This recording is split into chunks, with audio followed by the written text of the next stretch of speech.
You know, I get it. I understand why so many of you get jaded about microbrand reviews. Because there are so many on YouTube and even the ones on this channel where they only exist because the watch was either given or lent into the channel doing it. So it's only natural to have a little bit of skepticism while watching it. But this review is one of the few exceptions.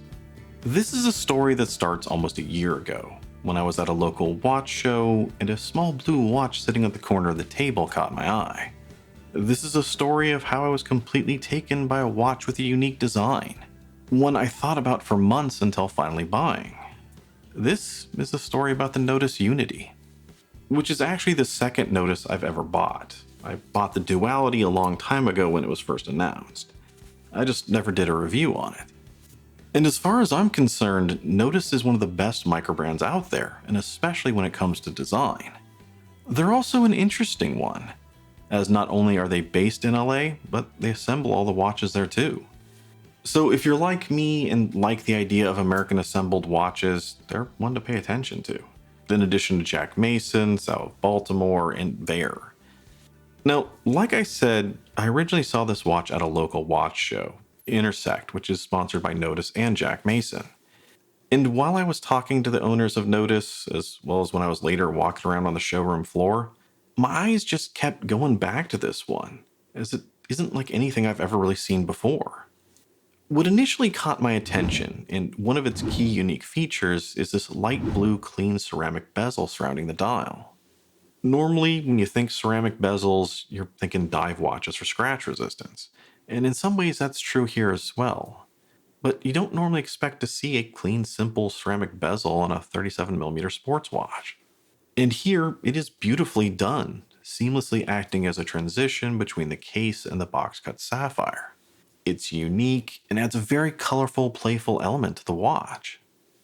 And if that playful blue really isn't your thing, well, there's a more subtler black version also available, as well as a few less subtle options as well. It's also really interesting to see how Nodus designed this case. The case is a great finish for the price, and it's one that's mostly brushed, except for the nice polished chamfers that run down each side, one on the top and the bottom before the case back, helping to outline the overall case shape. There's also a polished section of the bezel. You see, it's actually a two-stage or maybe three-stage bezel with that ceramic, and the lowest steel part has a mirror polished finish to it, before going up to hit an angled brushed edge, and then before finally hitting the ceramic. The end result here is pretty interesting, because when you look at the watch from the side, all that polish comes through, letting the sleek case shape really shine. But look at it from the top, and most of that polish is hidden, leaving your eyes just to focus on the blue dial and bezel. And admittedly, you could see the ceramic bezel as a bit of a novelty, but they did pair it with an equally unique dial, creating an amazing, interesting package. This is actually a hybrid type dial, something I've only seen once before on the Nodus Duality, where it starts off as a sandwich style dial and then they apply indices around the cutouts, giving you a watch that has the interesting depth and great lume of a sandwich dial, with a bit more eye catching, interesting refinement. Because let's be honest here, sandwich dials are cool and perfect for tool watches, but those cutouts never look good. Whereas here, the polished framing gleams as it moves around, giving this whole thing just a touch of elegance, which matches the case and solidifies this as a sports watch. Now, where the Duality had this clean white dial, the Unity takes things a step further by having this sunburst radiant textured surface. I'm not sure what else to call it. I've heard some say it reminds them of the texture of like an orange or bark on a tree. But for me, think Seiko Cocktail Time. But instead of the light reflective kaleidoscopic effect that one has, this one is deeper and more textured, creating a subtler but equally interesting effect. So when you take that, the hybrid dial, and the clean ceramic bezel framing everything in, and like I said, I was just taken with it because I'd never seen anything else like it. And that blue is pretty eye catching. And in the end, I think it's a light, fun watch with a very interesting design. Yet it's also one where everything comes through clearly at the same time, so form and function. Especially the hands. They're flat, angled wedges with polished sides to match the hybrid indices. Yet the back of it and the front of it sandwiching in the white lume is brushed, creating a ton of contrast here, from color, texture, and materials, ensuring that you can see them and the indices regardless of lighting conditions. Plus, bonus points here for having a symmetric date and a minimal amount of text on the dial. Just a little bit at the top, but there's nothing on the bottom, letting the textured dial really be the star. The only thing that's just a little bit harder to read here is the black chaptering on the very outer edge. But that's only in lower lit conditions, and I think that's more due to the curvature of the crystal than anything else. And speaking of lower lit, let's talk lume. Lume here is good, and especially for a smaller sports watch. And I really love how they framed in the date so that it glows as well.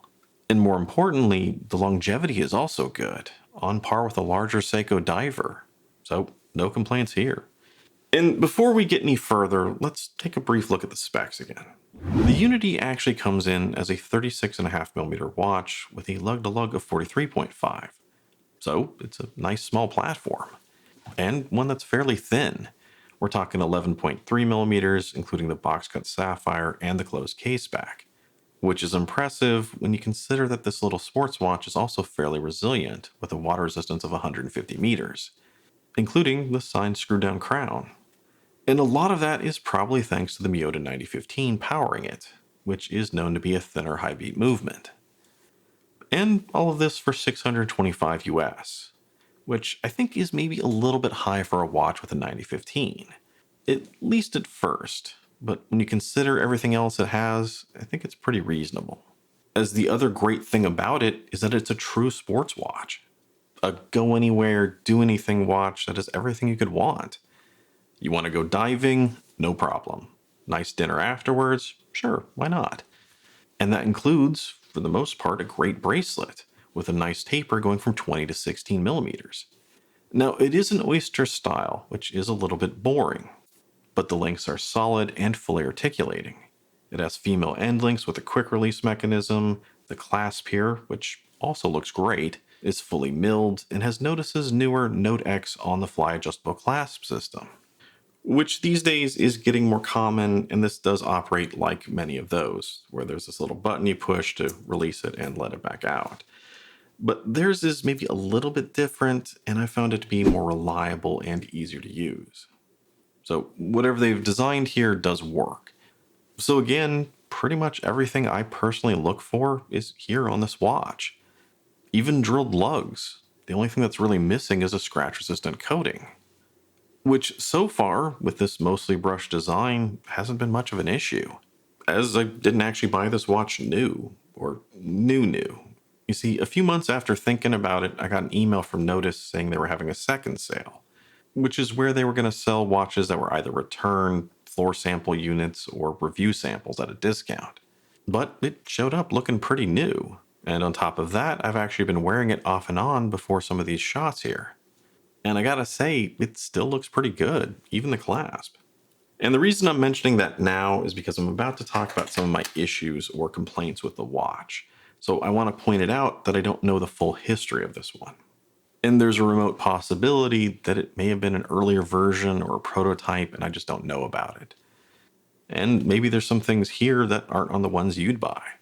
I doubt that's the case, but I'd be remiss if I didn't mention it. Anyway, let's talk about issues, and I want to start with the bracelet. And there's a couple things to talk about, like it's a 20mm bracelet on a 36.5mm watch, which is a little bit big. Normally you'd expect something like an 18mm, and as such, proportionally, things do look a little bit off. However, since I have a ton of 20mm straps and not so many 18, I'm personally okay with that. And the other thing is that this female end link is only sort of female, which is a weird way to put it. But the range of motion on these is extremely limited, like maybe 20 to 30 degrees. Basically, they're not fully articulating and they're kind of stuck in this more outwardly position, which creates a drastically bigger effective lug to lug. It's kind of hard to say exactly how much bigger just because they're angled and stick downwards, but it is bigger. And in some ways, at least for me, this is good, since it gives the watch a little bit bigger presence, both visually and physically. So if you like some smaller watches, but not quite this small, this helps with that. More importantly, the way they come down at this angle is perfect for my 7¼ inch wrist. As with that, the taper, the fully articulating links, and it just perfectly conforms to my wrist. It's wonderfully comfortable and thin enough to wear with anything. I've traveled with it a few times now. But the trick is, if you happen to have slimmer wrists, then there may be some overhang with this one. And I gotta say, that's pretty stupid when you consider that the target audience of a watch this size is gonna be the slimmer wristed folks. Which also leads to my next complaint, and that's that the clasp is a little bit big for a watch this size. Now, granted, that is because of the Nodus system, and again, I'd rather have it than not, and I'm really happy with it. But again, for the slimmer wristed folks, this might wind up being a little bit too big. And even though it is a fantastic clasp, the edges here are a bit sharp. It's not something you feel when you wear it, but you definitely feel it when you're putting it on and off. So it's just kind of odd that the finish here isn't as good as the rest of the bracelet in the watch. And lastly, the thing that confuses me the most is the crown. For the watch, it's a good size that's easy to get hold of and use. But the signed outer edge is really rough. Not the knurling here, but the actual outer signed part. Now, that's not something you typically touch, but when you're setting it and you accidentally run your finger across it, I swear this thing feels like sandpaper, rough sandpaper. Like I said, it's confusing why this is like this. So, the bottom line here is that despite my complaints, which in the grand scheme of things are really small nitpicks, the Unity really is a great watch, just like the Duality. Nodus has some of the best designs out there in the entire microsphere, with a great build quality that matches the price. This is a watch I'm extremely happy with, and as an owner as well as a reviewer, I'd recommend it to anyone looking for a smaller, fun, colorful sports watch. One with a true go anywhere, do anything build that's paired with a highly unique design. With its smaller footprint, vibrant presence, and easily swappable adjustable bracelet, this is a perfect watch for summer or vacations. However, I gotta admit that the reviewer in me also finds this watch a bit frustrating. And I can already see the comments from the Nodus fans saying that I'm being way too critical and way too unfair about this. And in a lot of ways, they're right. There's a lot of competition at this $625 price point, and none of them are perfect. So this one doesn't need to be. You can't really expect perfection at this price. But the thing is that I see so much potential here that's being let down by silly little things. Like the Unity should be an amazing watch, but winds up just being a great watch, which is still not bad. And the thing is, that's exactly how I feel about the Duality as well. Great watch, but again, there's a few little silly things that hold it back. Which is why I'm being overcritical, because this is the second time I've seen them do the exact same thing. But again, the takeaway message here is that it's a great watch, love it, and highly recommend it, as well as Nodus as a whole. Anyway, as usual, let me know what you think about this one, the Duality, or if you can think of another watch that does it better, mention that down below as well. And as always, if you enjoyed the video, like, comment, subscribe, start over from the beginning, do something. I'm Shane, this is Relative Time, and I'll see you next time.